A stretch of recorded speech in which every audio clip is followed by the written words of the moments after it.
Tetapi di sini ada beberapa catatan ya. Kalau saya lihat juga banyak juga teman-teman yang melakukan hal yang sama ya. Tapi kenapa kok mereka susah itu ya? Kayak saya lihat susah. Jadi ternyata itu namanya daya juang ya. Daya juang dalam tanda kutip itu adalah kita itu harus benar-benar fokus di situ. Iya. Ya kalau masalah kendala mau tiap jam ya kita kan. Nah itu kita bagaimana kita harus menjadi seorang yang problem solver ya. Kita carinya bukan masalahnya kita, cuma ini apa solusinya, apa solusi. Seperti contoh gini aja deh. Orang Indonesia selalu komplain bahwa kenapa kapal-kapal pinisi yang operasi di Indonesia itu 95% itu orang asing. Gitu. Kenapa nggak ada orang Indonesia yang punya yang ini? Kenapa kita hanya 5% atau 10%? Itu jawabannya gampang. Lu bisa lu ngerjain kayak dia.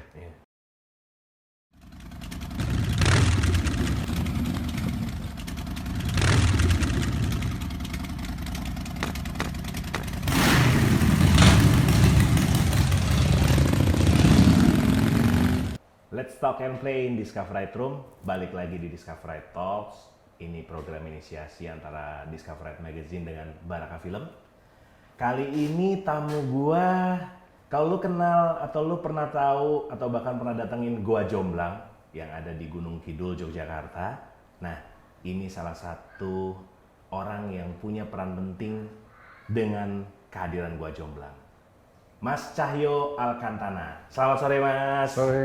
Senang banget bisa ngobrol-ngobrol. Terima kasih. Mas, ini kan pertanyaannya yang awal-awal nih Mas yang agak sedikit menggelitik ya Mas ya. Kehadiran Gua Jomblang tuh seperti apa sih Mas kalau boleh diceritain? Awalnya nih ceritanya nih menyedihkan ya. Kan dulu kan saya itu kan seneng caving ya, masuk gua, kemudian explore di mana-mana gitu ya. Nah, ada satu gua ini cantik sekali gitu ya. Nah, teringat juga di gua ini mirip di Prancis, namanya Padirac Cave ya di sana. Ya. Nah, Padirac ini pada saat summer itu orang antri itu 2 km. Gitu. Oh iya Mas? 2 km. Saya lihat itu gila ya, antrinya 2 kilo ya mau lihat masuk ke gua. Sedangkan di Gunung Kidul dia ada. Nah, masyarakat yang gue temuin itu waktu itu, ya maaf ya dalam tanda kutip ini kan tingkat ekonominya rendah sekali ya waktu itu ya. Dan mereka menebang pohon yang kecil pun ditebang waktu itu ya, kan udah kering ya. Kenapa ditebang pohon kecil? Dia bilang, saya ini untuk bahan bakar, bilang gitu. Bahan bakar apa? Buat masak tuh. Karena nebang itu lebih bagus daripada, lebih murah daripada beli gas atau minyak tanah waktu itu. Saya berpikir ternyata di masyarakat itu yang lebih membutuhkan yang terakhir itu justru bahan bakar. Bukan makanan, tapi justru bahan bakar. Ada makanan pun kalau nggak bisa dimasak. Sehingga terjadi kekeringan di mana-mana. Saya lihat masyarakat di sana itu tanah, rumahnya itu masih tanah ya. Di depan itu sangat prihatin sekali. Sementara di Perancis 2 km orang antri. Orang antri tuh ya Mas, panjang ya. Ini kan berpikir keras nih. Ini di satu sisi ini ada satu sumber yang luar biasa kalau dikembangkan ini bisa. Cuma ini kan ide gila ya.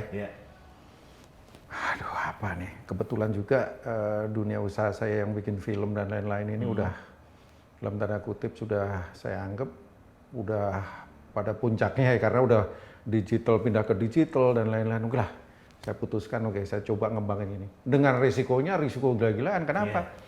Gue masukin semua kan, penjuaraan, investasi semua. Akhirnya beli lahannya semuanya dengan nggak tahu nih laku dijual atau enggak gitu. Jadi sorry Mas, jadi Gua Jomblang itu sebenarnya memang aset yang dibeli sama Mas Cahyo Mas? Jadi begini, kalau tata aturan negara, gua itu milik negara gitu milik negara. Nah, tapi kita mempunyai hak mengelola karena kita mempunyai lahan di atasnya gitu ya. Dan Gua Jomblang ada di dalam lahan di tanah yang itu. Mas Cahyo kelola ya Mas ya. Nah, jadi kita investasi tanah-tanah sekitarnya gitu. Kenapa saya beli tanah-tanah sekitarnya? Karena saya mencoba kerjasama dengan pemerintah. Gue diketawain, lu mau ngapain jualan lubang begitu?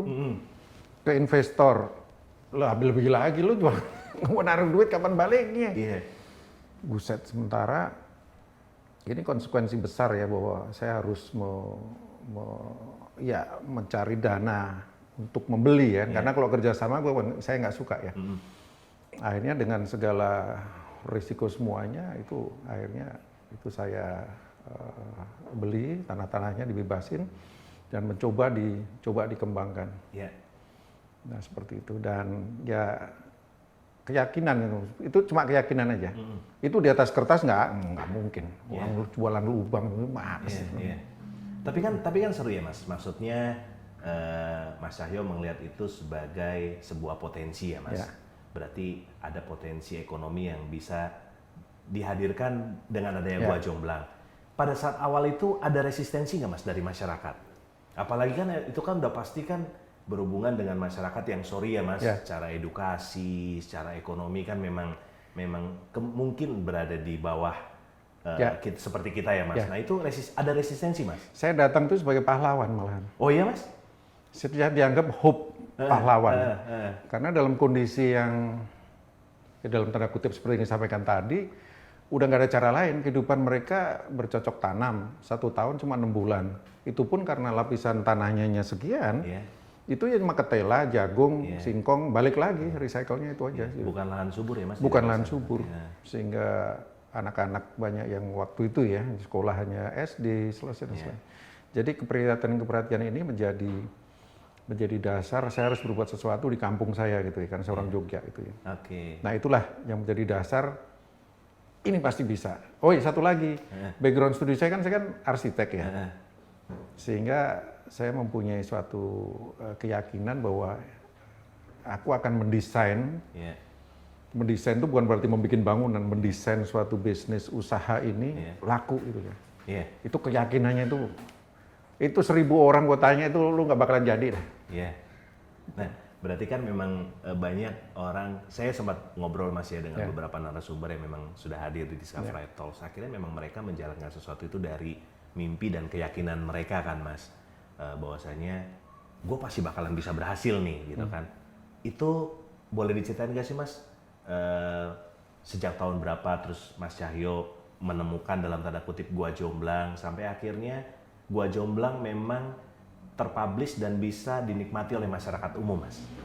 Jadi awalnya kan saya masuk kuliah 84 ya. 84 itu saya masuk di Mapala di universitas saya gitu ya. Dan saya explore terus ya, kemudian menemukan itu tahun 84 juga saya menemukan gua itu, masuk ke gua itu. 82 gua itu sudah pernah dieksplor sama P2AT gitu lah, untuk air tanah, survei air tanah. Waktu itu saya lihat sinarnya ya, itu bagus sekali dan ini menjadi potensi. Nah itu awalnya ya. Kemudian 10 tahun yang lalu, saya memulai dengan ide gila untuk mulai membangun ya. Membangun sebelumnya dengan membeli lahan-lahan yang ada di sekitar situ. Dan strategi yang saya terapkan karena ini adalah sesuatu yang beda ya, yang nilai jualnya kita kemana-mana nggak akan orang mau masuk gua itu. Apalagi dalam tanda kutip adalah gua ini terkenal dulu sebagai tempat pembuangan zaman G30 SPKI dan lain-lain gitu. Sehingga akan menjadi histori sendiri yang ini histori gelap gitu ya. Akhirnya ide yang paling bagus saya harus mendatangkan artis internasional atau kegiatan apa secara skala internasional di situ. Gitu. Agar bisa terpublikasi. Agar bisa terpublikasi bukan di Indonesia tapi di luar negeri. Kenapa saya tidak menjual di Indonesia? Ya maaf aja ya, saya jual di Indonesia itu nggak bisa mahal. Jadi ini pangsa pasar ini harus luar. Karena apa? Karena carrying capacity atau daya dukungnya ini kan nggak tinggi.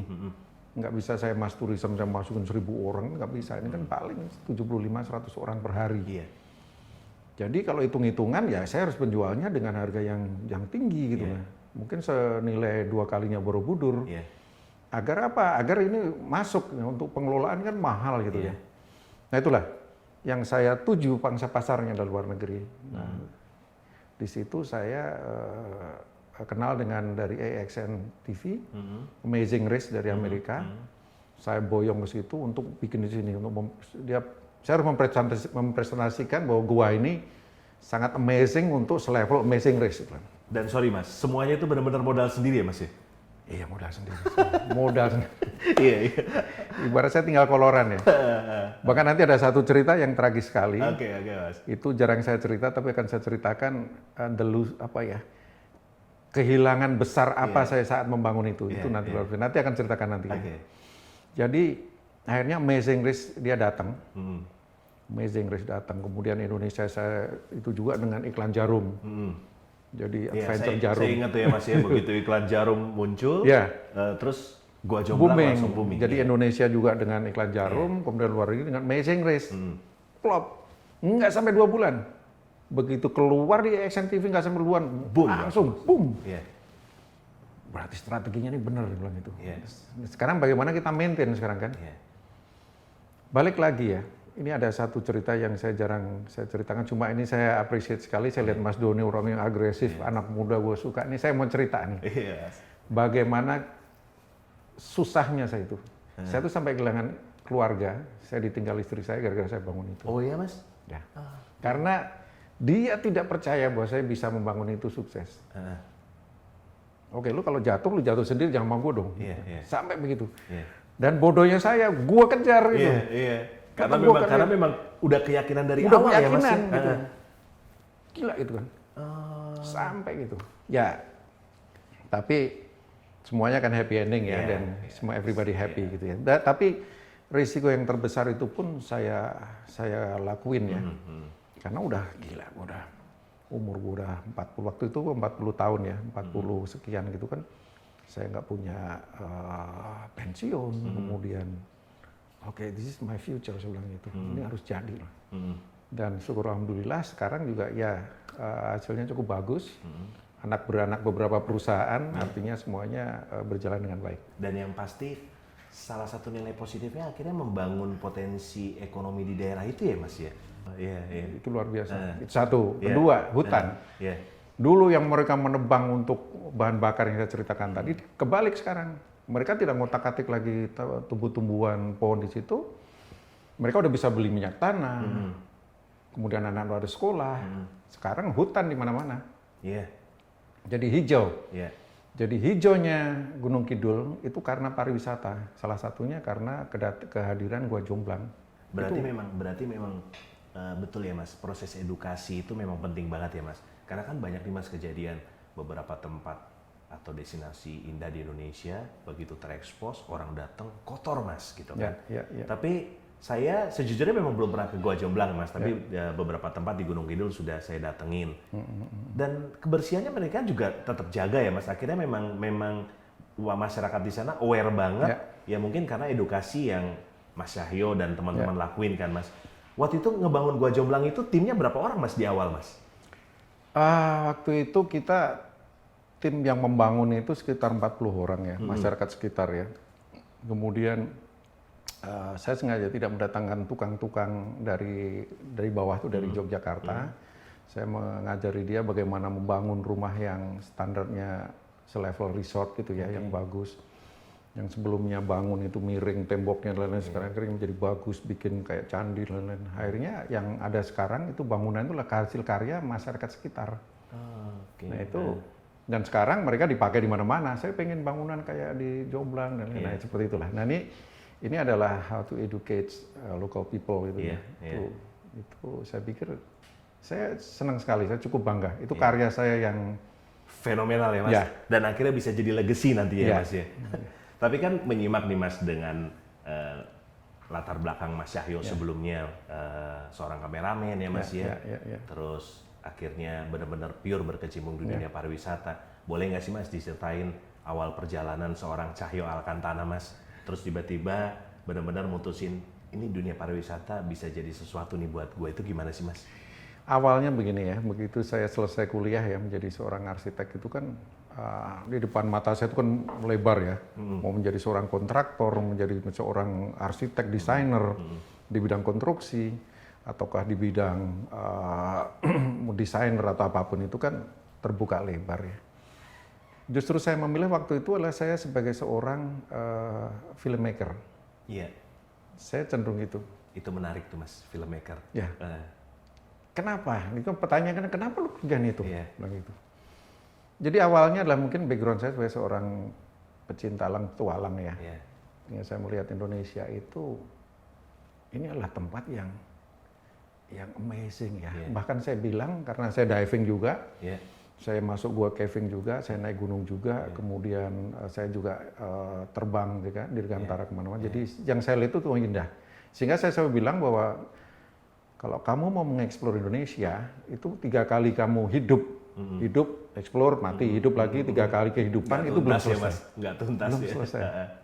Kemudian juga masyarakatnya, budayanya, jadi ada sisi sesuatu adatnya, yang Mas. adatnya.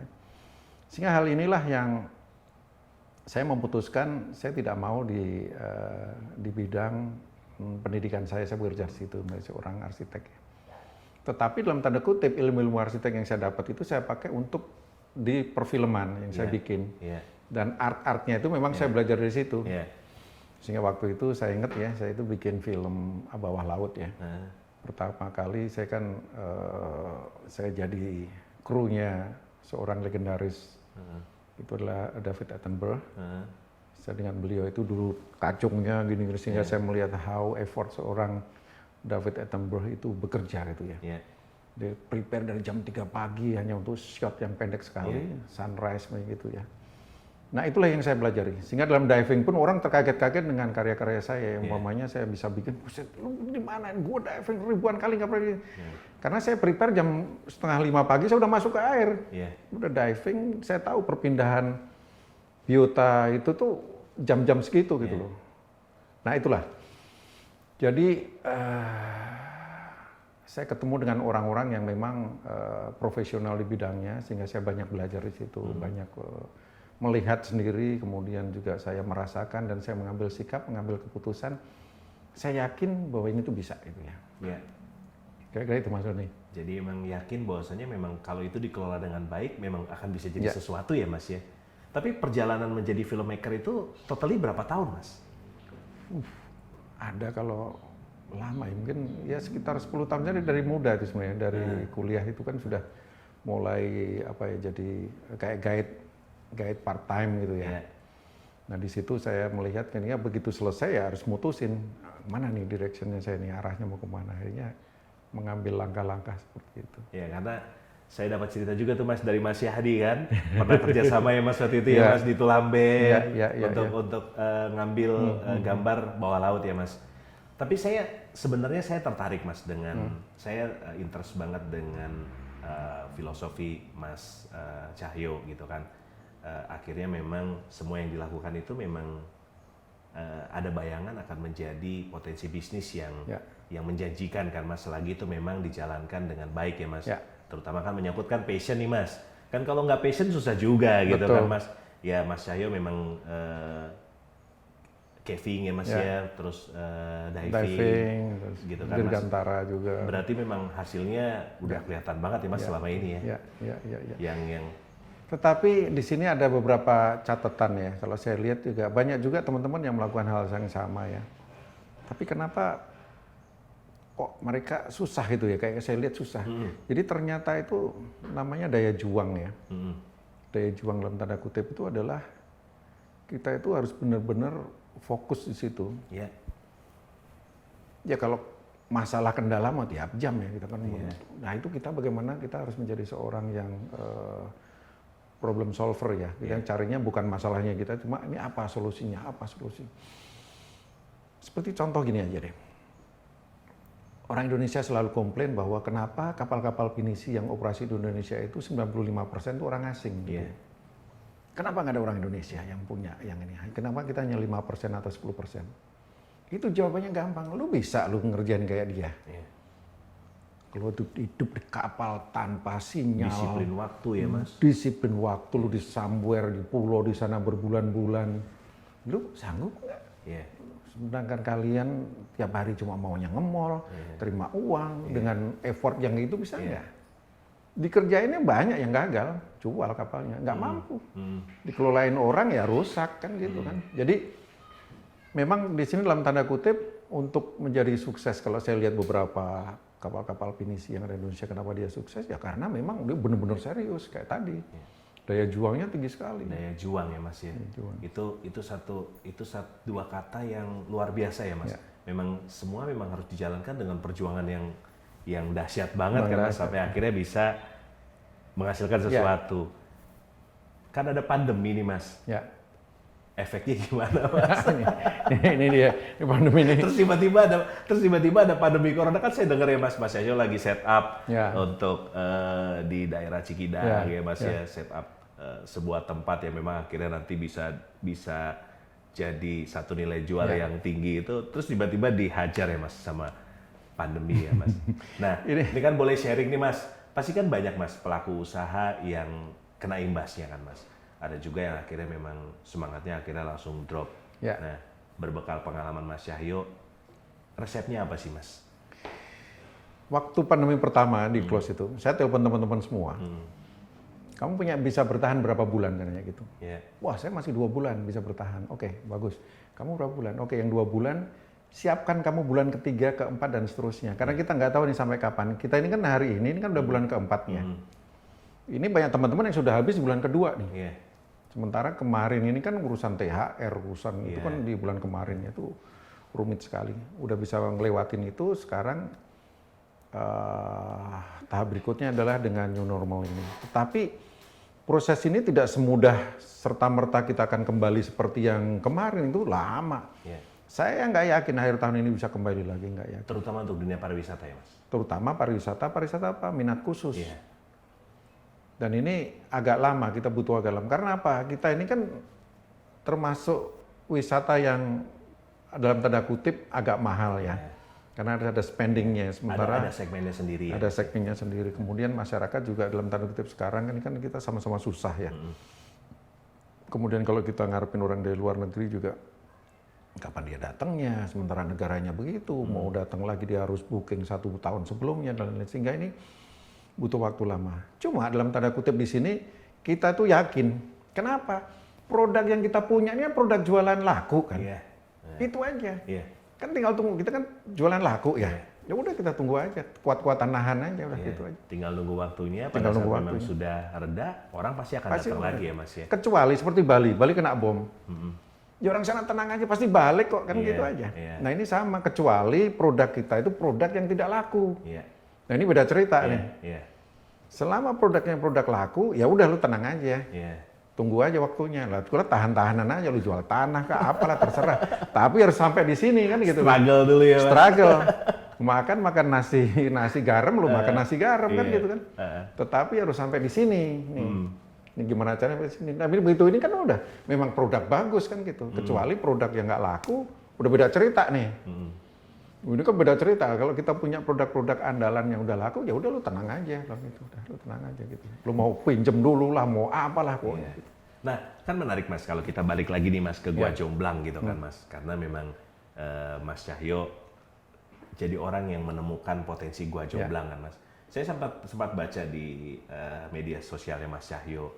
Ini kalau kita, ini out of the box sedikit ya Mas. Sampai ada ritual yang Mas Yahyo lakuin gitu kan Mas. Nah, itu kan menarik juga nih Mas untuk bisa berbagi pengalaman tuh Mas. Karena orang kan benar-benar taunya bicara Gua Jomblang zaman dulu ya Mas ya.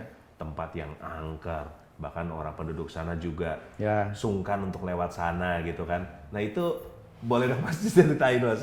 Jadi ini harus ada gini ya, harus ada backgroundnya dulu bahwa saya dibesarkan kan di lingkungan Keraton Jogja ya di situ kan. Jadi Operation Walasia di Pulau Hoga dulu tuh sama ya. Waktu kita buka di sana ini kan pulaunya kan pulau untuk kuburan itu dulu, kuburan kampung-kampung pulau di sini ke situ semuanya. Sedangkan arealnya bagus dan kita masuk ke sana bawa bule 600 orang dalam satu waktu selama 6 bulan. Bayangin sebagai seorang di situ, sebagai seorang leader di situ kan gila nih gimana, saya nggak mau nih anak buah gua pada tumbang di situ semuanya. Dan percaya nggak percaya yang dilakuin juga kita sebagai seorang yang di samping agama ya kuat juga, kita juga harus ada juga percaya kalau saya orang Jawa adalah saya melakukan ritual-ritual umpamanya puasa umpamanya itu selalu saya lakukan setiap kali saya buka tempat itu saya landasin dengan puasa, dengan doa udah pasti ya puasa, bahkan saya tidur di situ. Akhirnya itu secara percaya tidak percaya itu nanti ada komunikasi bahwa apakah kamu bersedia tempat ini saya bangun, saya tidak merusak tempat ini. Niatnya baik. Niat baik, kita hidup berdampingan, kita saling bahagia bersama. Itu ada satu komunikasi dan itu ada titik temunya. Iya. Gua Jomblang tuh 6 bulan saya puasa, Mas. Titik temunya tuh kayak gimana sih Mas sebenarnya yang dirasain Mas? Kalau bicara titik temu Mas? Pernah bangun tidur setengah bangun setengah tidur nggak? Jadi masih transcendence namanya itu ya. Nah, kalau kita puasa dalam waktu kan kalau jadi kayak ngomongin perdukunan. Cuma tapi kan seru Mas. Ya, ini biar orang oh ternyata memang ada perjuangan di luar dari perjuangan lainnya untuk bisa menghadirkan Gua Jomblang itu, Mas. Nah, tip ini saya juga nanti kepada teman-teman semua, ya teman-teman semua yang mau membuka usaha apapun, dilandasi dengan ini bagus ya. Ini saya cuma sharing aja, percaya boleh tidak. Jadi seperti yang saya lakukan 6 bulan di sana saya puasa itu, sampai pada tahap tertentu itu kita bisa komunikasi dan akhirnya kan mereka mengira ya bahwa kita mau mengusir itu ya. Tapi ternyata tidak, bahwa kita akan hidup berdampingan gitu ya. Dan akhirnya sampai sekarang juga alhamdulillah tidak pernah ada tamu saya kesurupan dan lain. Justru kalau teman-teman yang camping kencing di mana-mana pada kesurupan semuanya, tapi tamu yang niat baik semuanya itu alhamdulillah nggak pernah ada itu. Padahal itu tempat yang angker sekali.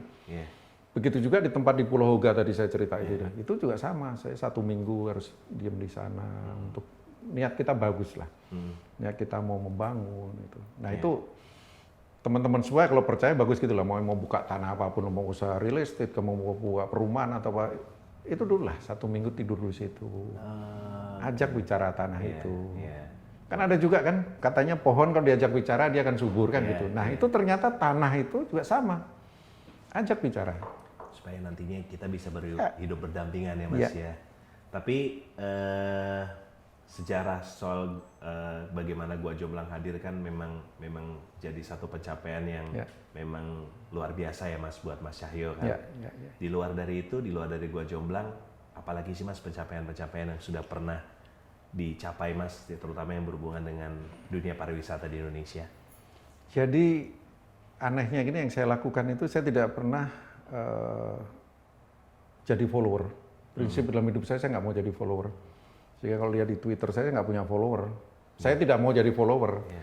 Kalau orang mau follower saya silakan aja, karena saya tidak mau jadi follower. Artinya apa? Dalam desain sesuatu tempat itu saya tidak mau copy paste gitu. Saya mau sesuatu yang real, original, dan ini desain yang benar-benar out of the box. Maunya seperti itu dulu prinsipnya.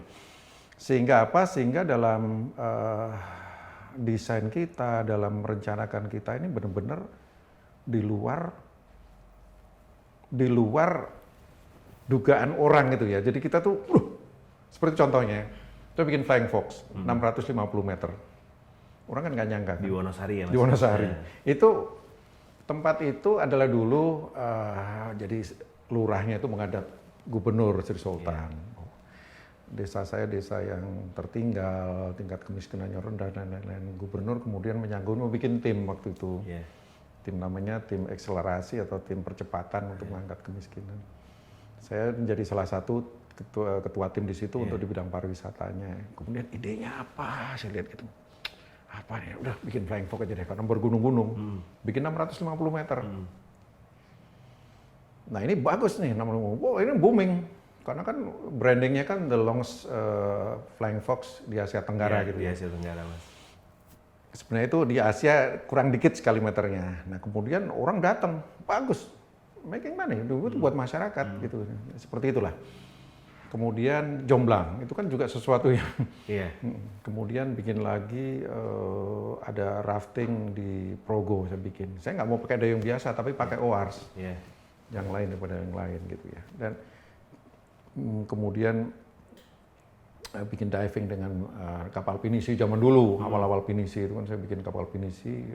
Awalnya adalah di Wallacea itu membutuhkan kapal gitu ya, buat traveling diving. Apa kapal apa gitu loh, kapal dagang itu waktu itu. Saya sewa, oh tidur di sini bisa nggak, bikin dapur, bikin dapur, kamarnya udah pakai hall aja deh, semua. Itu awal-awalnya dulu. Kemudian akhirnya bisa juga, bisa diving, pakai tangga, dibikin desain, akhirnya berkembang menjadi kapal pinisi. Memang itu kapal dagang, tetapi dimodif dengan kamar, pakai AC, kemudian akhirnya kapal pinisi. Cuma cikal bakalnya dulu tuh itu seperti itu. Nah, itu kan out of the box gitu ya, yang sesuatu kita lihat apa nih ya. Jadi seperti di Pulau Hoga, dulu 600 orang itu butuh hunian. Gila ini apa nih, ini orang 600 mesti tidur, butuh apa? Nggak mungkin nenda kan. Bisa panggil tuh orang Pak Lurah tuh. Ini masing-masing orang bikin rumah loh gitu. Gue sewa 1 hari 20.000 waktu itu. Iya. Bikin rumah, speknya ini gambarnya, sama sederhana lah, kayu gini-gini, ada tempat tidurnya, proper western toilet, kemudian hygiene-nya juga catatan semuanya. Itu waktu itu kira-kira satu rumah modalnya cuma 25 juta. Saya sewa 1 season 6 bulan itu balik modal. Yeah. Dan itu sekarang itu menjadi contoh. Yeah. Contoh pariwisata berbasis masyarakat yang memang masyarakat yang ngelola ini. Yeah. Itu menjadi contoh. Itu dulu awal. Dalam terutip dengan modal yang tidak terlalu besar juga ya Mas. Yeah. Masyarakat mendapatkan dia. Nah hal-hal seperti itulah milestone saya ya dalam berkembang di bidang pariwisata ya. Kemudian juga waktu saya di kapal pinisi waktu itu kan kapal sendiri ya, waktu traveling bikin film gitu kan. Itu kan buka daerah-daerah baru di timur itu. Itu kan belum pernah dieksplor ya, kita datang buka. Akhirnya kita promosi di luar negeri waktu awal-awal itu promosi enggak apa, investor pada datang. Yeah. Kapal-kapal pinisi orang bule-bule yang diajak pertama diving, bagus ini. Waduh, gua mau pensiun, gua jual rumah gua yang di Eropa. Yeah. Jual bikin kapal. Yeah. Investasi, ada lagi yang di Tomia. Wah, sama teman-temannya bikin landasan, bikin resort. Wah, ini yang berkembang itu. That's good, saya pikir ya. Tapi kan ini ya Mas ya, tadi yang secara panjang Mas Cahyo ceritakan kan Mas.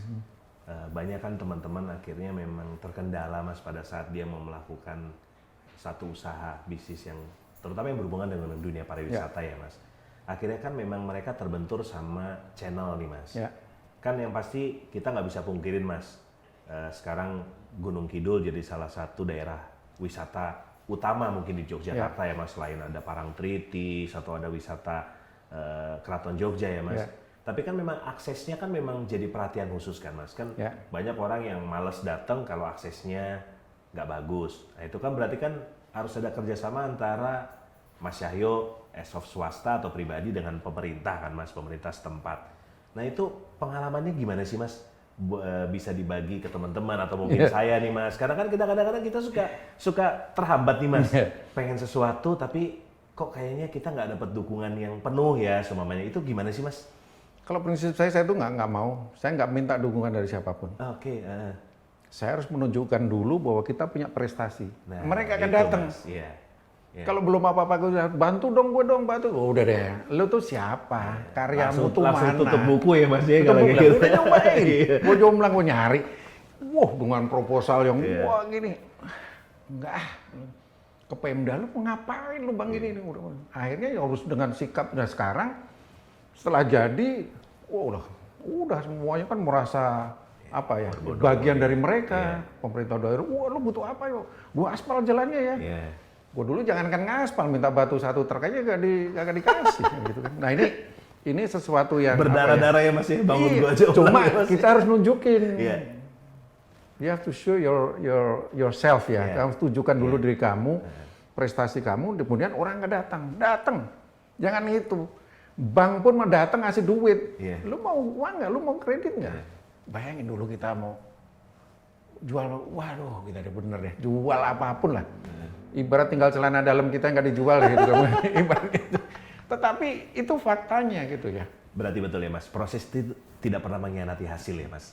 Nah balik lagi, kalau zaman sekarang ini malah gampang. Itu kalau dulu kan kita mesti mencoba marketingnya kayak gitu. Sekarang itu kalau memang media, dengan media sekali sosial, viral. Contohnya selesai. itu kemarin ada negeri di atas awan gitu.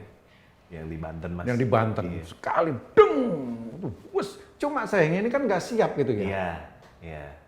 Barang ini nggak siap. Kalau andai kata ini siap, kemudian dengan publicity yang viral ini juga udah siap, udah. Gitu kan. Seperti juga kita kan sering ada kompetisi ya, kayak Wonderful Indonesia dan lain-lain itu kalaupun kita menang, Itu tempatnya harus prepare loh, itu. Iya. Begitu itu menang, itu viral, sekali dia datang dia kecewa, selesai. Iya. Nah akhirnya memang benar ya Mas, di media sosial kan sering banget tuh Mas, terus tiba-tiba muncul tempat yang bagus, kayak yang di negeri daerah Sawan yang di Banten, terus tempat yang viral yang di Mojokerto itu tuh Mas, yang bekas galian pasir. Tapi memang akhirnya memang nggak siap ya Mas. Terus begitu viral, nggak siap, akhirnya begitu orang datang, Iya. tuh kok nggak sesuai sama yang di foto ya? Betul. Nggak sesuai sama yang di video ya? Tapi kan untuk gua jomblang dan untuk case gua jomblang, Mas Cahyo berhasil ngebangun itu kan Mas? Ya karena gini, kita kan tahu ya, karena itu kan mau panjang ya. Seperti apa? Manajemen. Iya. Carrying capacity, kita tetap harus bertahan di sini. Umpamanya ada temen kita punya gua juga, umpamanya kita udah matok, umpamanya sehari itu umpamanya 1.000. Bukalah sampai 10.000 gitu ya. Nah akhirnya orang datang kan kecewa gitu ya. Yang 9.000-nya nggak dapat ya Mas jatahnya kan? Nah kemudian ini jadi seperti ini ya, ini kita dan balik lagi untuk wisata petualang ini nomor satu adalah safety. Ya. Sekali kena accident selesai itu, nggak akan orang datang lagi. Makanya ini juga semuanya harus siap nih ya. Manajemennya, kemudian SOP-nya siap, kemudian guide-nya juga semua harus certified yang benar, kita mengedukasi benar semuanya. Begitu sudah siap semuanya, memviralkan itu gampang. Datengin aja Julia Robert, datengin aja bintang ke situ, udah expo, apalagi zaman sekarang expo, udah rame. Cuma siap dulu loh, kalau nggak siap, udah. Betul. Kita investasi kita akan mubasir gitu ya. Iya. Jadi memang kita dalam menstrategi dalam penjualan menjual produk kita itu benar-benar harus jitu itu ya. Ada satu pepatah ini bahasa Jawa ya, mungkin nanti akan saya sing teko ora tuku-tuku, sing tuku ora teko-teko. Yang datang nggak beli-beli, yang beli nggak datang-datang kan gitu kan. Nah, ini jangan sampai kan gitu. Nah, itu harus menjadi satu consideration ya, bahwa ini harus siap dulu gitu ya. Buka gampang. Saya tiap hari orang telepon, Mas, gue punya tempat gini. Bisa nggak dibantu gini. Harus siap semuanya gitu.